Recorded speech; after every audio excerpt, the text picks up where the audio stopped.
وعلى آلك وأصحابك يا حبيب الله.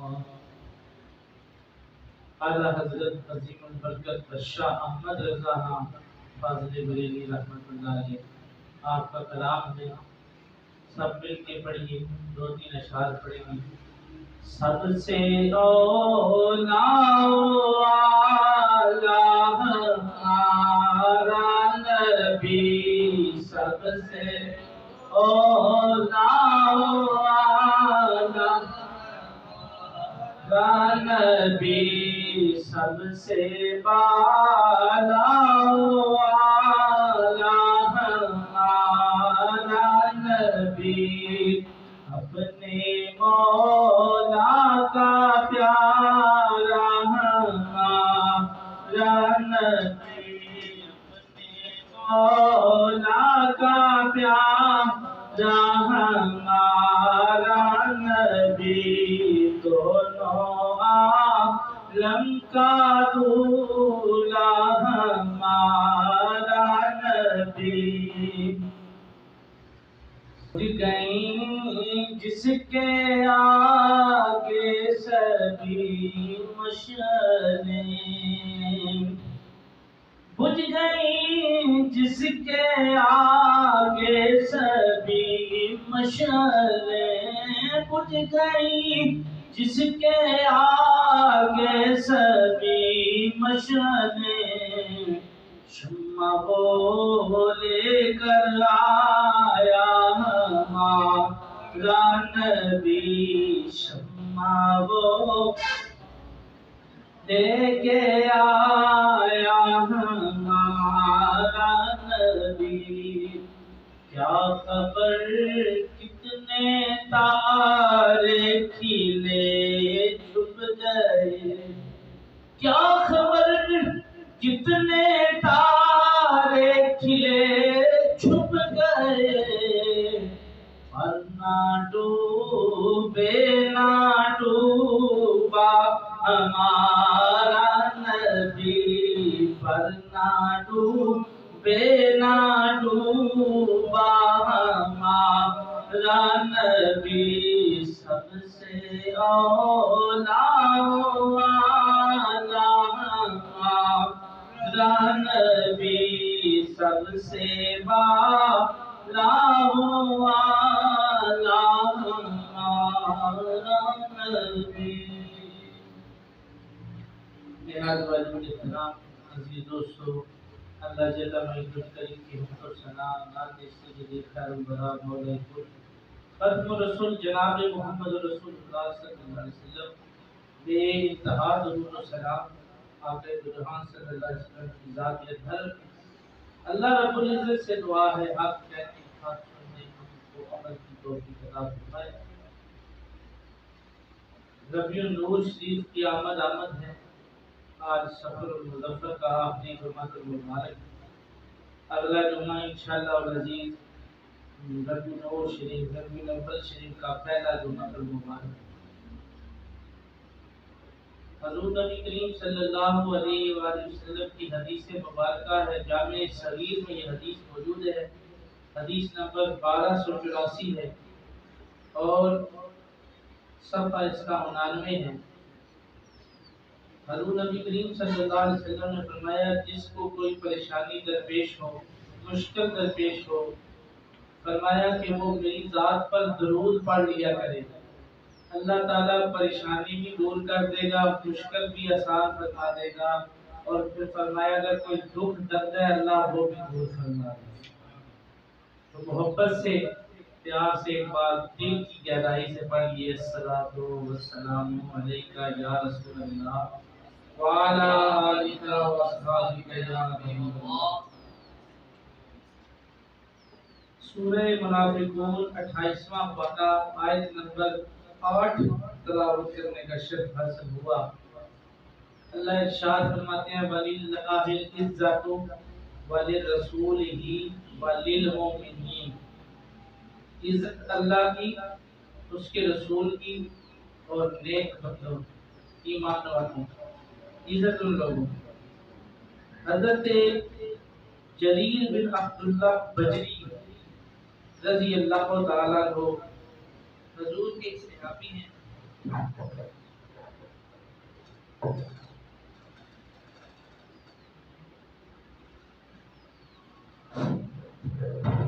حضرت جریر بن عبداللہ بجلی رضی اللہ تعالیٰ عنہ حضور صلی اللہ علیہ وسلم کے صحابی، بڑے پیارے صحابی ہیں، جن کے بارے میں امیر المومنین عمر فاروق رضی اللہ تعالیٰ عنہ آپ فرمایا کرتے تھے کہ اگر امت رسول میں کوئی یوسف علیہ السلام کا دیدار کرنا چاہتا ہے تو حضرت جریر بن عبداللہ کا دیدار کرتا.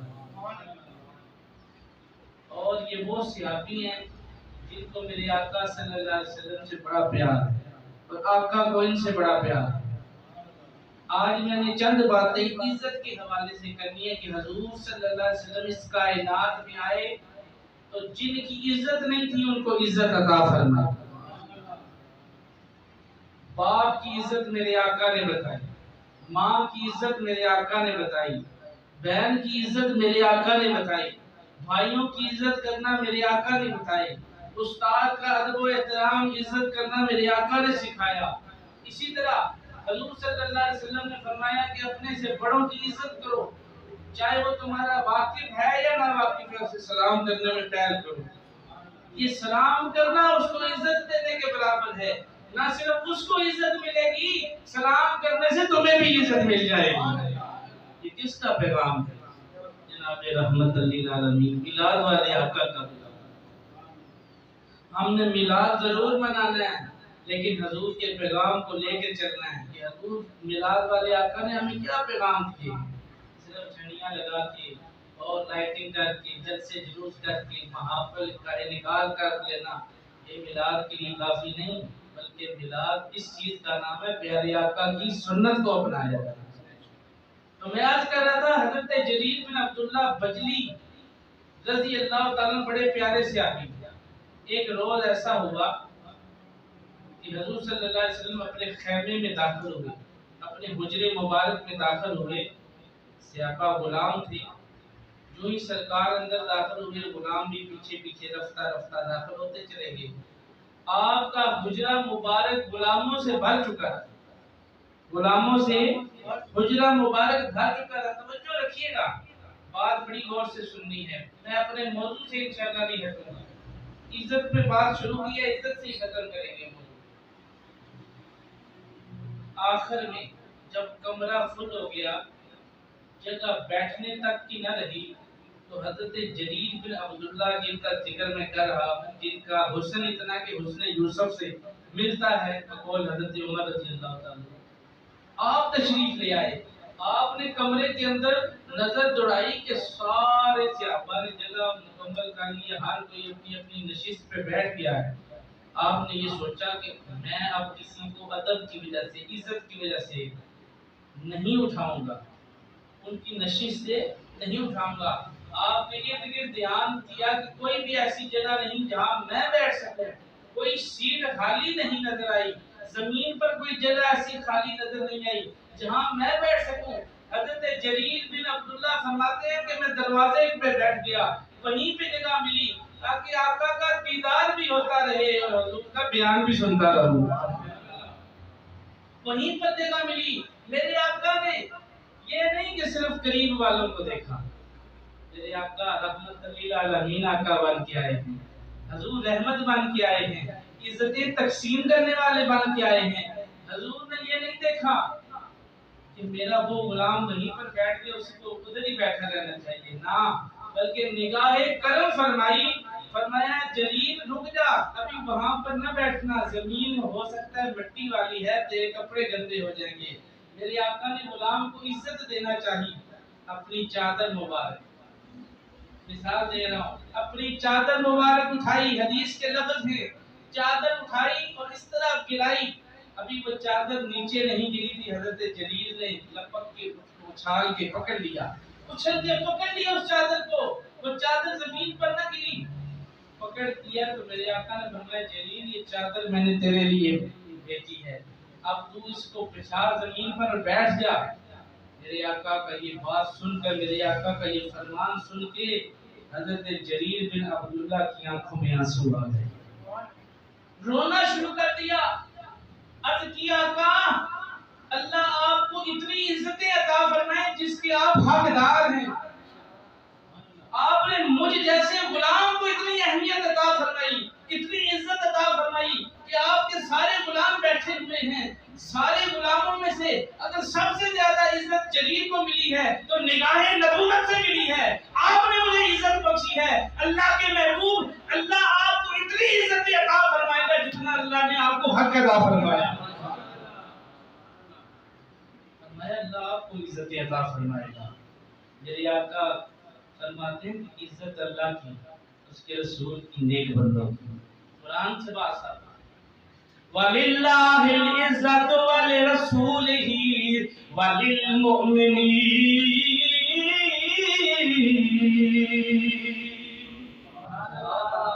قرآن سے تو سبحان اللہ کا ایمان تازہ ہوتا ہے. دیکھو بات خطیب ہوتی ہے, میں حدیث میں طالب علم ہوں. آپ نے محافل میں دیکھا ہوگا کہ بڑے زور سے کہتے ہیں بھئی آپ کو سبحان اللہ کی آواز نہیں آئی. ان کا ایک اپنا انداز ہے, میں ان پہ تنقید نہیں کر رہا, میں جبرن نہیں آپ کو کہتا, میں اجرن کہہ رہا کہ جب آپ کہیں گے اس کا اجر آپ کو ملے گا تو آپ فارغ بیٹھیں, خاموشی سے سن لیں.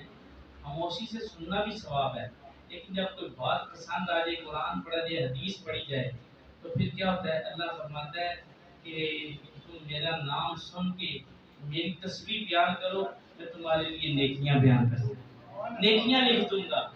تو نیکیاں لکھوانے کا موقع میں آپ کو دیتا ہوں. جب کوئی حدیث سن لیں, قرآن سن لیں تو سبحان اللہ کہیں کہ نیکیاں آپ کے عمل نامے میں شریف سے لکھ دیں گے, باقی آگے آپ کی مرضی ہے.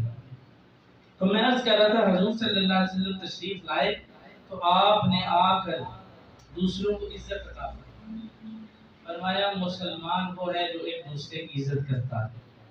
اچھا مسلمان وہ ہے جو ایک دوسرے مسلمان کی عزت کرتا ہے. یہ حدیث پاک ہے.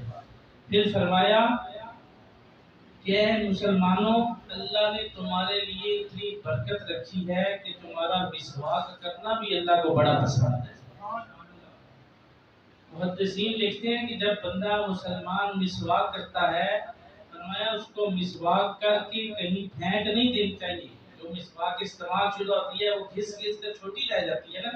یہ اب فقہ کا مسئلہ ہے, بہار شریعت میں مولانا امجد علی اعظمی نے لکھا ہے, ان کے حوالے سے یہ میں بات کر رہا ہوں کہ حدیث کے تحت انہوں نے فرمایا کہ جب مسواک چھوٹی رہ جائے تو اس کو گرانا نہیں چاہیے. پوچھا گیا کیوں؟ فرمایا حضور نبی کریم صلی اللہ علیہ وسلم نے فرمایا ہے کہ مسواک کرنا میری سنت ہے. اور بات ضمن آگے کہ مسواک کی 70 فائدے ہیں. فرمایا سب سے کم درجے کا فائدہ یہ ہے کہ بندے کو مرتے وقت کلمہ یاد آ جاتا ہے مسواک کرنے کے. فرمایا اس میں 2 حکمتیں ہیں جو آج میں آپ کو بیان کر کے سنا رہا ہوں. مولانا امجد علی اعظمی کے حوالے سے بہار شریعت جلد اول صفحہ اس کا 279 ہے. فرمایا کہ اس میں 2 حکمتیں ہیں. ایک حکمت یہ ہے کہ جب بندہ مسواک کرتا ہے تو یہ سوچے کہ میں سنت مصطفیٰ ادا کر رہا ہوں. مسواک کو حضور کی نسبت سے فضیلت حاصل ہے. اور دوسری حکمت یہ ہے, فرمایا کہ جب مسلمان اس مسواک کو کر رہا ہوتا ہے تو اس کا تھوک, اس کا لعاب اس مسواک میں شامل ہو جاتا ہے. فرمایا اس مسواک کی حفاظت کرو, یا اس کو دفن کر دیا جائے یا کسی جگہ محفوظ کر لیا جائے, اس کو کہیں ضائع نہ کیا جائے, کسی پلید جگہ پہ نہ گرایا جائے, کیونکہ اس مسواک کو رسول کریم سے بھی نسبت ہو گئی ہے, مسلمان سے بھی نسبت ہو گئی ہے. اگر مسواک جیسی لکڑی کو رسول سے نسبت ہو جائے اور مومن سے نسبت ہو جائے تو اسے عزت مل جاتی ہے. اور اس مومن کا کیا حال ہوگا جس کو رسول کریم سے نسبت ہو گئی. میلاد منانے والوں, حضور عزتیں تقسیم کرنے آئے, حضور عزتوں کو تقسیم کرنے آئے. اب میرے آقا صلی اللہ علیہ وسلم کا ایک اور فرمان سنیے. مسلمان کی حدیث, مسلمان کے بارے میں فرمایا, ابن ماجہ شریف میں حدیث ہے. فرمایا جانے کائنات صلی اللہ علیہ وآلہ وسلم نے کعبہ اللہ کو مخاطب ہو کے فرمایا. کعبہ شریف میں تشریف لے گئے حضور, اور کعبے کو مخاطب ہو کے فرمایا کعبہ, اللہ نے تجھے بڑی عزت کی ہے, بڑی شان عطا کی ہے, تو بڑی عظمت والا ہے, بڑی شانوں والا ہے. پر کعبہ اللہ کی قسم، یہ میرے آقا کے الفاظ ہیں، غور کیجئے گا، فرمایا اللہ کی قسم جس کے قبضے میں مجھ محمد صلی اللہ علیہ وسلم کی جان ہے، فرمایا میں قسم کھا کے کہتا ہوں اے کعبہ تیری عزت سے بڑھ کے اگر کسی کی عزت ہے تو وہ میرے امتی محمد رسول صلی اللہ علیہ وسلم کی امتی کی عزت ہے، مسلمان کی عزت ہے، مومن کی عزت ہے، مومنہ کی عزت ہے، نمازی کی عزت ہے، روزہ دار کی عزت ہے، اور پرہیزگار اور متقی کی عزت ہے۔ معلوم ہوا حضور نے عزتیں عطا فرمائی، کعبے کو مخاطب کر کے فرمایا کعبہ تیری بڑی عزت ہوگی، بڑی شان ہوگی، لاکھوں کروڑوں لوگ طرف طواف کریں گے، حاجی اتنی دیر تک حاجی نہیں کہلا سکتا جتنی دیر تک کعبے کا طواف نہ کر لے، عمرہ کرنے والا اتنی دیر تک معمر یعنی عمرہ کرنے والا کہلا نہیں سکتا، اس کا عمرہ قبول نہیں جتنی دیر تک کعبہ کا طواف نہ کر لے۔ میرے آقا نے فرمایا ان عزتوں کے باوجود کعبہ اگر کوئی چیز تم سے فضیلت رکھتی ہے تو میری امت کا ولی تجھ سے فضیلت رکھتا ہے۔ صد ہزارہ کعبہ یک دل مومن بہترس، مولانا روم فرماتے ہیں کہ ہزار کعبہ ایک طرف، ایک مومن کا دل ایک طرف، فرمائے ہزار کعبہ ایک طرف ہو جائیں مومن کا دل ان سے اعلیٰ ہے۔ اس لیے میرے آقا نے مومن کو عزت عطا فرمائی۔ اور اسی طرح موجمل کبیر جلد پہلی ہے، صفحہ اس کا 287 ہے، حدیث نمبر 1012 ہے۔ یہ میں اپنے یاد دہانی کے لیے حدیث نوٹ کر کے لاتا ہوں تاکہ علم میں اضافہ ہو جائے۔ حضور علیہ السلام نے فرمایا جو بندہ اپنے مسلمان بھائی کے گھوڑے کی لگام پکڑ لے عزت کے طور پہ، فرمایا اللہ تعالیٰ اس کی بخشش فرما دیتا ہے، اس کی مغفرت فرما دیتا ہے۔ مثال کے طور پہ اس زمانے میں حضور علیہ السلام کے دور میں جب کوئی مسلمان گھوڑے پر سوار ہوتا تو دوسرا مسلمان آگے بڑھ کے اس کی لگام پکڑ کے اس کے ہاتھ میں دے دیتا عزت کے طور پہ، بغیر کسی لالچ کے، اللہ کی رضا کے لیے۔ جب اتنا کر دیتا تو میرے آقا نے فرمایا قد غفر اللہ لہو، اللہ نے بے شک تیری بخشش کر دی ہے، تجھے معاف کر دیا ہے۔ کسی کو عزت دے دیں، کسی کو سواری پہ بٹھا دیں، بلا تمثیل مثال سمجھانے کے لیے ہوتی ہے۔ کوئی عالم دین یہاں پر آئے، آپ اس کو عزت دیں، اس کی سواری کو پکڑ لیں، موٹر سائیکل ہے اس کو پکڑ کے کھڑا کریں، اس کو عزت کے طور پہ اندر بٹھائیں، میرے رسول تک لے کے آئیں، وہ کہے گا یار میں فلاں جگہ گیا، بڑے لوگوں نے میرا بڑا استقبال کیا، بڑی عزت دی، بڑی شان و شوکت سے مجھے نوازا، بڑا میرا اہلا و سہلا مرحبا مجھے کہا۔ وہ کہے گا کہ یا اللہ انہوں نے مجھے عزت دی ہے تو ان کو عزت عطا کر، وہ دل میں دعا دے گا آپ کو۔ معلوم ہے جب بے لوث کسی کو عزت دی جائے بغیر کسی لالچ کے، فرمایا کہ اللہ تعالیٰ اس بندے کو عزت عطا فرماتا ہے۔ ایک عزت وہ ہے کہ ہم دنیا میں کسی چودھری صاحب کو، کسی ملک صاحب کو، میں کسی کا دل آزاری نہیں کر رہا، مثال سمجھانے کے لیے کہہ رہا ہوں، کسی ملک صاحب کو کہتے ہیں ملک صاحب آپ کا کیا ہے، بڑے آجزی کے ساتھ ملتے ہیں، دل میں کیا خیال ہوتا ہے کہ ملک صاحب سے جب اچھی طرح ملیں گے، چودھری صاحب سے ملیں گے، چودھری صاحب کرم نوازی کریں گے اور کچھ 200 400 500 میری جیب میں ڈال دیں گے، غریب آدمیوں بھلا ہو جائے گا۔ یہ لالچ جب ہوگا اللہ تعالیٰ کو یہ چیز پسند نہیں۔ اللہ فرماتا ہے اگر کسی کی تعظیم کرنی ہے، کسی کی تکریم کرنی ہے، کسی کو عزت دینی ہے، کسی کو رتبہ دینا ہے، کسی کے لیے دل میں محبت رکھنی ہے تو کس کے لیے؟ فرمایا صرف محض اللہ کے لیے، صرف اللہ کے لیے۔ اگر کسی کے سامنے جھک رہا ہے، عاجزی کر رہا ہے، انکساری کر رہا ہے تو کس کے لیے کر؟ فرمایا اللہ کے لیے، کیونکہ عزت کس کی ہے؟ وَلِلَّهِ وَلِلرَّسُولِهِ وَلِلْمُؤْمِنِينَ، فرمایا عزت اللہ کی، اس کے رسول کی اور نیک بندوں کی، عزت اللہ کی، اس کے رسول کی اور نیک بندوں کی۔ آخری روایت پیش کرتے ہیں، میرے آقا صلی اللہ علیہ وسلم صحابہ سے مخاطب ہیں، ترمذی شریف میں روایت میں، اے میرے صحابہ سود لینا بڑا گناہ ہے۔ میں نے پوری تقریر میں کوئی شعر و شاعری نہیں کی ہے، صرف شروع میں چند نعت کے اشعار پیش کیے، ساری آپ کو حدیثیں سنا رہے ہیں، قرآن کی آیتیں پڑھ کے سنا رہے ہیں۔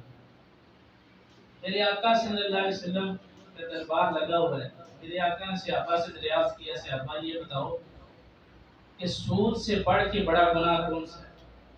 سود بہت بڑا گناہ ہے، سود لینا بہت بڑا گناہ ہے، کبھی اس کی تشریح کریں گے۔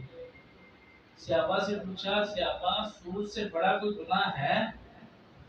صحابہ خاموش ہو گئے، بڑے بڑے عالم صحابہ بیٹھے تھے، حتیٰ کہ صحابہ نے عرض کیا واللہ اعلم ورسولہ، اللہ اور اس کا رسول ہی بہتر جانتا ہے کہ سود سے بڑا کون سا گناہ ہے۔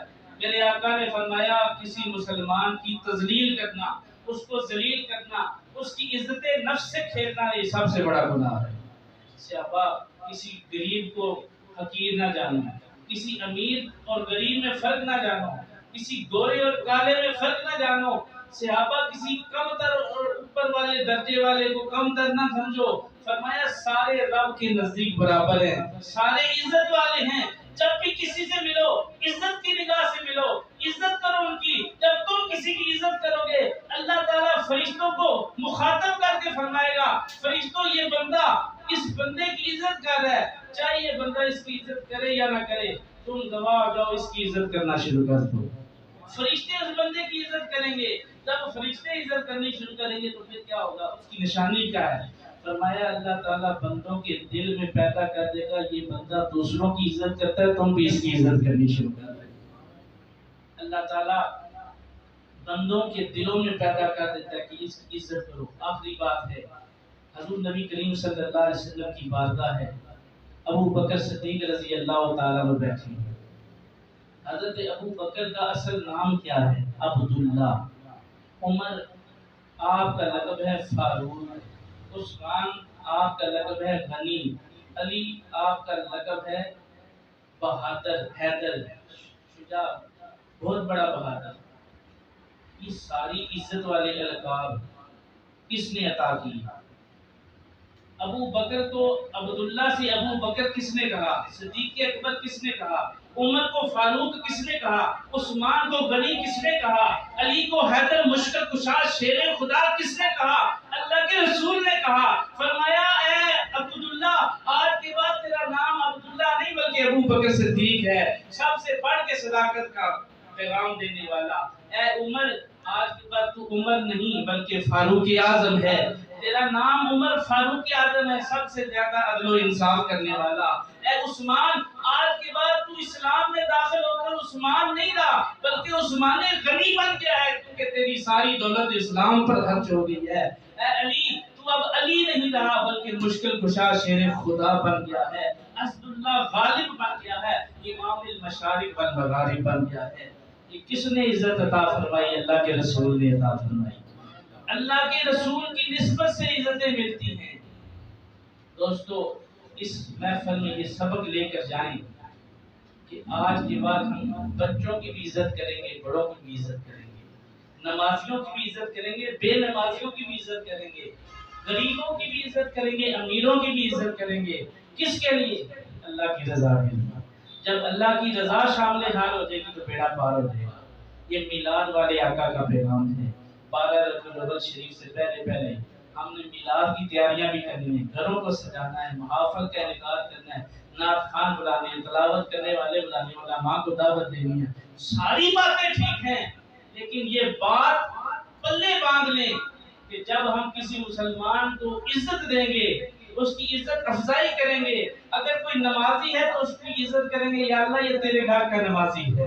اگر کوئی روزہ دار ہے تو ہم اس کی عزت کریں گے، یا اللہ یہ روزہ دار ہے۔ کوئی حاجی ہے تو اس کو حاجی صاحب کر کے پکاریں گے، یا اللہ یہ حاجی صاحب آگے ہیں۔ حاجی کون ہوتا ہے؟ میرے آقا نے فرمایا حاجی وہ ہوتا ہے جس کی 100 دن تک دعا قبول ہوتی ہے۔ حاجی کے پاس جاؤ، اس سے دعا کروایا کرو۔